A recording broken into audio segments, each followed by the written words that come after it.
નમસ્કાર. નવી કાર ખરીદવાનો પ્લાન હોય ને ત્યારે ઉત્સાહ તો બહુ હોય, પણ સાથે સાથે એક મોટી મૂંઝવણ પણ હોય છે. સેડાન લેવી કે પછી એક દમદાર એસયુવી? આ એ સવાલ છે જે લગભગ દરેકના મનમાં આવે જ છે. અને જો આ જ મૂંઝવણ ચાલી રહી હોય તો બિલકુલ ચિંતા કરવાની જરૂર નથી. આજે આપણે આ બંને પ્રકારની ગાડીઓના દરેક પાસાને ઊંડાણપૂર્વક સમજીશું, જેથી જ્યારે પણ કાર ખરીદવાનો નિર્ણય લેવાનો થાય ત્યારે તે એકદમ પાક્કો અને સ્પષ્ટ હોય. તો ચાલો શરૂ કરીએ. આપણે આખી વાતને સ્ટેપ બાય સ્ટેપ સમજીશું. સૌથી પહેલા મૂળભૂત સવાલ શું છે એ જોઈશું. પછી બંનેની ડિઝાઇન અને બનાવટનો હેતુ સમજીશું. એ પછી ડ્રાઇવિંગનો અનુભવ કેવો રહે છે, અને છેલ્લે જગ્યા અને ખર્ચ જેવા વ્યવહારિક મુદ્દાઓ પર વાત કરીને નિર્ણય લેવામાં મદદ કરીશું.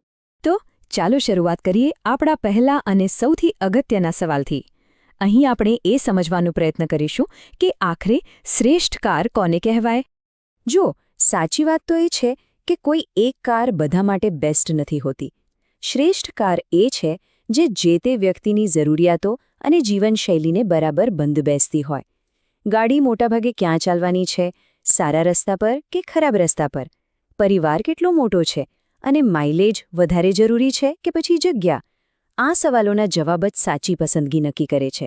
ચાલો હવે આગળ વધીએ અને સમજીએ કે આ બંને ગાડીઓ મૂળભૂત રીતે જ કેવી રીતે અલગ પડે છે.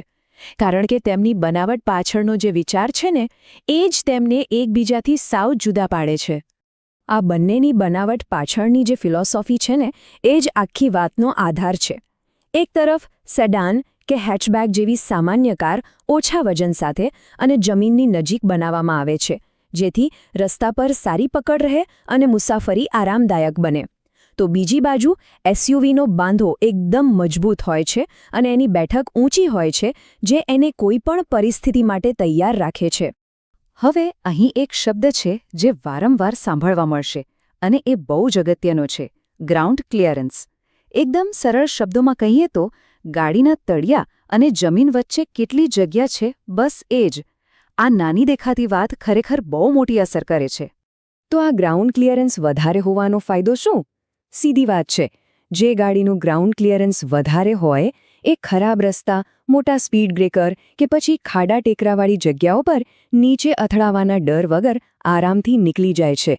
અને આ જ કારણ છે કે ભારતના રસ્તાઓની સ્થિતિ જોતા એસયુવી ઘણીવાર લોકોની પહેલી પસંદ બને છે. ડિઝાઇન તો સમજી લીધી, પણ ગાડી ચલાવવામાં કેવી લાગે છે? આખરે એ જ તો અસલી વાત છે, બરાબર ને?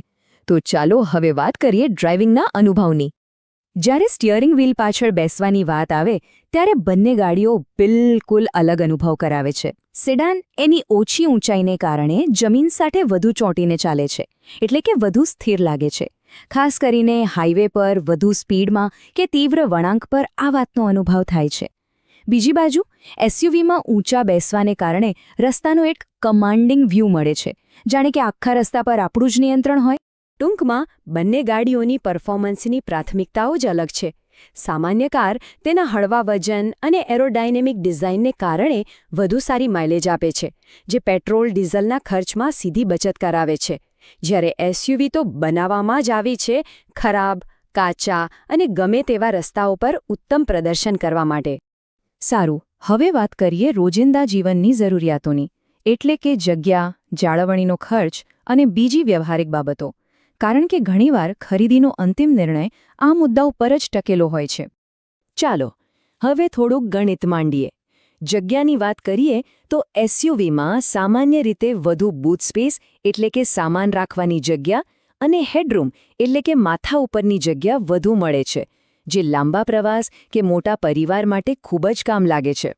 પણ હા, ખર્ચની વાત કરીએ તો એસયુવીના ટાયર મોટા હોય અને એની જાળવણીનો ખર્ચ સામાન્ય કાર કરતાં થોડો વધારે આવી શકે છે. તો અત્યાર સુધીની બધી ચર્ચા પછી હવે એ સવાલ પર આવીએ કે આખરે નિર્ણય કેવી રીતે લેવો?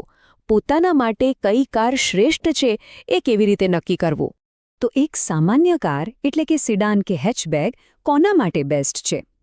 જો મોટાભાગની ડ્રાઇવિંગ શહેરના સારા રસ્તા ઉપર જ થતી હોય, ભીડવાળી જગ્યામાં પાર્કિંગની સરળતા વધુ મહત્વની હોય અને પેટ્રોલ ડીઝલનો ખર્ચ બચાવવો એટલે કે માઇલેજ પ્રાથમિકતા હોય, તો સામાન્ય કાર એક ઉત્તમ પસંદગી સાબિત થઈ શકે છે.